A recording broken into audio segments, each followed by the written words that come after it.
अस्सलामुअलैकुम जी, मैं हूँ सवारिया रहमान। देख रहे हैं आप लोग मेरा यूट्यूब चैनल। उम्मीद करती हूँ तमाम देखने और सुनने वाले जहाँ कहीं हैं खैर खैरियत से होंगे। अरशद शरीफ के मामले पर अभी तक जुडिशल कमीशन तश्कील ही नहीं दिया गया। शहीद अरशद शरीफ पर मुल्क के मुख्तलिफ हिस्सों में 10 से ज़ायद FIRs दर्ज थी।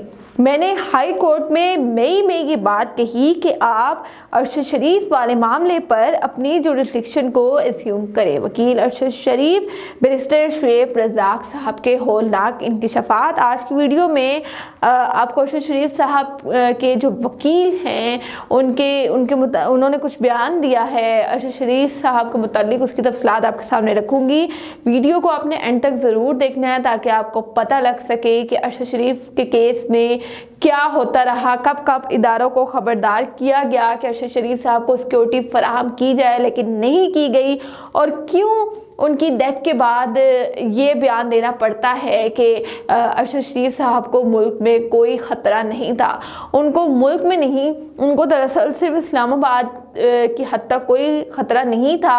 और इस्लामाबाद हाई कोर्ट का भी इस हवाले से एक बयान जो कि ये कह रहा है कि अगर अरशद शरीफ साहब इस्लामाबाद की हदूद से बाहर जाएंगे तो उनकी जान को ख़तरा लाक हो सकता है।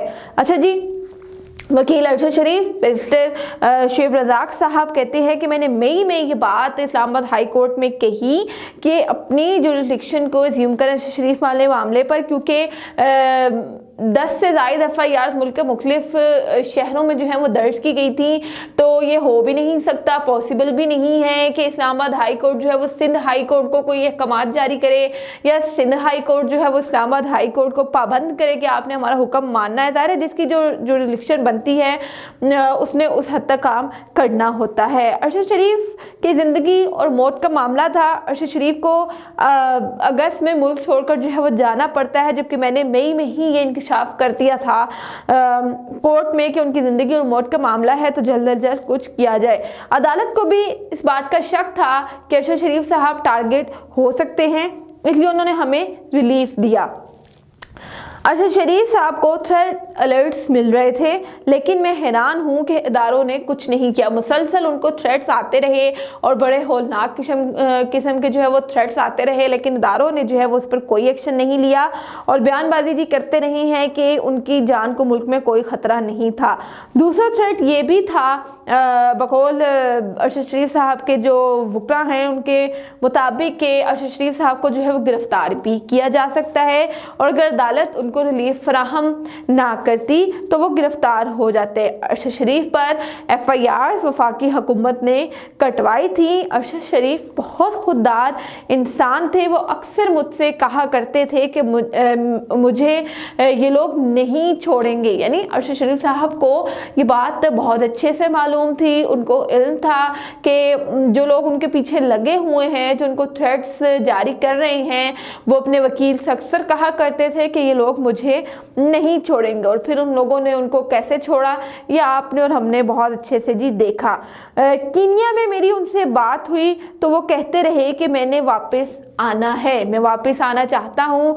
और उनके वकील का ये भी कहना है कि लास्ट में मेरी उनसे जब बात हुई और मैंने उनसे कहा कि चले ठीक है मैं पेपर वर्क कंप्लीट करवाता हूँ, तो उस पर भी उन्होंने कहा कि चले अभी 2-3 दिन ठहर जाए। वो पूरी उम्मीद थे, उनको मुकम्मल यकीन था कि हालात जो हैं वो ठीक हो जाएंगे। जब अरशद शरीफ साहब को गोली मारी होगी तो वो हंस रहा होगा, क्योंकि वो हमेशा हंसता रहता था। उनके वकील भी यही कह रहे हैं कि जी जब उनको गोली मारी होगी तो वो ज़रूर हंस रहे होंगे, मुस्कुरा रहे होंगे, क्योंकि वो जब भी मिलते थे हंसते मुस्कुराते ही मिलते थे। PTI ने अगर अरशद शरीफ को यहाँ से निकाला तो उनकी नीयत अच्छी थी ही, यानी आप उन पर ये, उनके वकील का ये भी कहना है कि उनकी नीयत पर शक ना करें, उन पर ये शक ना करें कि अरशद शरीफ साहब की शहादत में जो है वो PTI का हाथ है, लेकिन उनको यहाँ से निकलवाने का बज़ाहिर कोई फ़ायदा नहीं हुआ, क्योंकि मुल्क में तो शायद वो बच जाते, लोग उनके सामने आ जाते जिन्होंने उनको शहीद किया, लेकिन मुल्क से बाहर ज़ाहिर है उनका कहना है कि जितना बेयारो मददगार अरशद शरीफ कीनिया और दुबई में थे वो पाकिस्तान में नहीं हो सकते थे। जाहिर है उनका जुर्म यही था, सवाल करते थे, सवाल पूछते थे, उनके सवाल जो है वो कई अफराद को जो है वो चुभते थे, उनके कानों में चुभते थे और इसलिए उन्होंने उनकी आवाज़ को हमेशा के लिए बंद कर दिया। लेकिन वो कहते हैं कि जितना वो बेयारो मददगार कीनिया और दुबई में थे इतना शायद वो पाकिस्तान में ना होते। क्यों? क्योंकि पाकिस्तान में सब उनके अपने थे, सब उनके जान पहचान के थे, उनकी फैमिली मौजूद थी, उनके दोस्त मौजूद थे, लेकिन कीनिया और दुबई में वो बिल्कुल अकेले थे। अच्छा जी, वकील अरशद शरीफ साहब मजीद कहते हैं कि शहादत वाले रोज़ भी मेरी दिन के वक्त उनसे बात हुई। उनसे जब पूछा गया कि आपकी बात हुई थी जब वो कीनिया में मौजूद थे, तो वो कहते थे अक्सर होती थी। शहादत वाले दिन भी मेरी उनसे बात हुई थी। अरशद शरीफ को उम्मीद थी कि सब ठीक हो जाएगा और मेरी जब भी उससे बात होती थी वो यही कहता था कि मुझे वापस आना है। बहुत कम लोग जानते थे कि वो कीनिया में मौजूद हैं। पोस्टमार्टम के वक्त में वहीं पर था जब उसका पोस्टमार्टम हो रहा था, मैंने देखा था और फिर हम बॉडी को लेकर कायद-ए-आज़म हॉस्पिटल चले गए। वहाँ सिर्फ मैं और उनकी फैमिली ही मौजूद थी। पिम्स के डॉक्टर्स अल्लाह को हाजिर नाजिर जानकर पोस्टमार्टम रिपोर्ट हमें दें, टुकड़ों में ना दें। एक वेरीफाइड ऑफिशियल पोस्टमार्टम की जो कॉपी है वो हमें फराहम की जाए। पहले जी जो पोस्टमार्टम रिपोर्ट उनकी फैमिली को मौसूल हुई पहले से खुली हुई थी, सील जो थी वो पहले से ओपन थी और फिर पिम्स ने जो पोस्टमार्टम रिपोर्ट उनको जारी की है ये भी कंफर्म नहीं है कि वो सही है भी या नहीं। तो इस हवाले से उनके वकील साहब कहते हैं कि पिम्स के जो डॉक्टर्स हैं अल्लाह को हाजिर नाजिर जानकर हमें बताएं कि इन पर टॉर्चर हुआ या नहीं। अजीबोगरीब किस्म के बयानात दे रहे हैं जी, नाखून जो हैं वो उखड़े हुए हैं और वो अनयूजुअल नहीं हैं।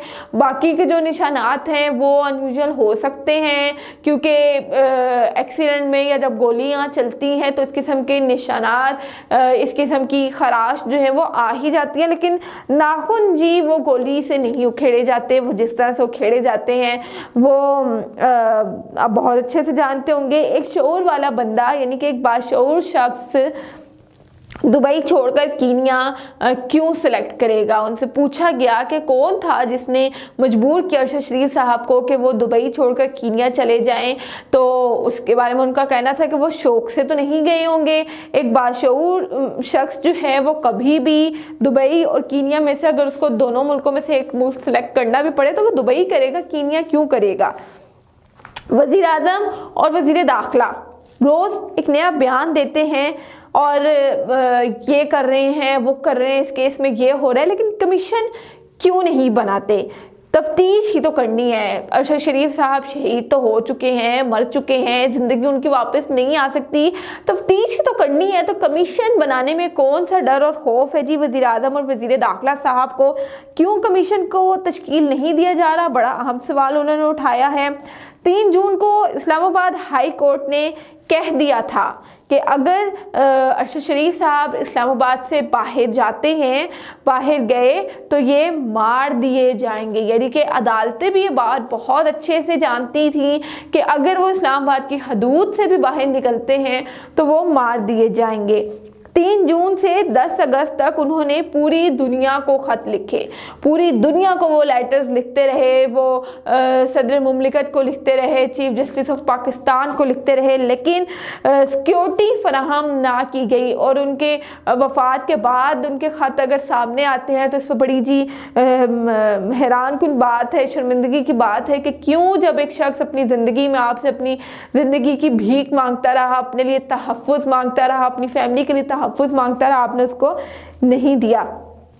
थ्रेट्स आए, ख़ास रूटीन के तहत थ्रेट्स आए, जॉब से निकाला गया, वो भी ख़ास रूटीन के तहत निकाला गया, ख़ास रूटीन के तहत FIRs काटी गई, ख़ास रूटीन के तहत मुल्क छोड़ने पर मजबूर किया गया। ये आम बातें नहीं हैं, ये ख़ास तरीके से ख़ास रूटीन से ये सारी चीज़ें होती है कि एक शख्स जिसको थ्रेट्स आते हैं उसको जॉब से भी निकाल दिया जाता है, उस पर FIRs भी काटी जाती हैं और फिर उसको मुल्क छोड़ने पर मजबूर भी किया जाता है। वो वापस आना चाहता है, वो बार बार इल्तिजा कर रहा है कि उसे वापस आने दिया जाए, लेकिन उसको वापस उसको किस तरह तरह से ताबूत में बंद करके भेजा जाता है वो हम सब ने देखा। पोस्टमार्टम रिपोर्ट पैसे देकर हासिल की गई है। वकील अरशद शरीफ साहब का इंकशाफ है कि पोस्टमार्टम रिपोर्ट हासिल करना कोई मसले की बात नहीं है, पैसे देकर आराम से यहाँ पर हो जाती हैं ये चीज़ें, क्योंकि यहाँ आपके दायरे कितनी गफलत का बाइस बनते हैं, कितनी गफलत बरसते हैं, ये हमें बहुत अच्छे से मालूम है। तस्वीरें वायरल करने से पहले उनकी फैमिली के बारे में सोच लेना चाहिए था, उनके बच्चों के बारे में सोच लेना चाहिए था, उसकी माँ के बारे में सोच लेना चाहिए था कि किस कर्ब से गुजरेगी उसकी माँ जब ये तस्वीर देखेगी, उसकी फैमिली, उसके बच्चे, वो बड़े होंगे, वो कई साल बाद भी जब सोशल मीडिया पर सर्च करेंगे अपने वालिद साहब के बारे में तो ये चीज़ें जब उनके सामने आएंगी तो कितना बुरा असर पड़ा होगा उनके माइंड पर। इसके बारे में नहीं सोचा गया। अगर आपकी नीयत जो है वो इन्वेस्टिगेट करने की ही थी तो ये वायरल किए बगैर भी इन्वेस्टिगेशन हो सकती थी, लेकिन उनकी तस्वीर वायरल करके उस पर प्रोग्राम्स करके उसको टीवी के ऊपर उसमें शोर मचाकर सिर्फ उनको अजियत पहुंचाई गई है।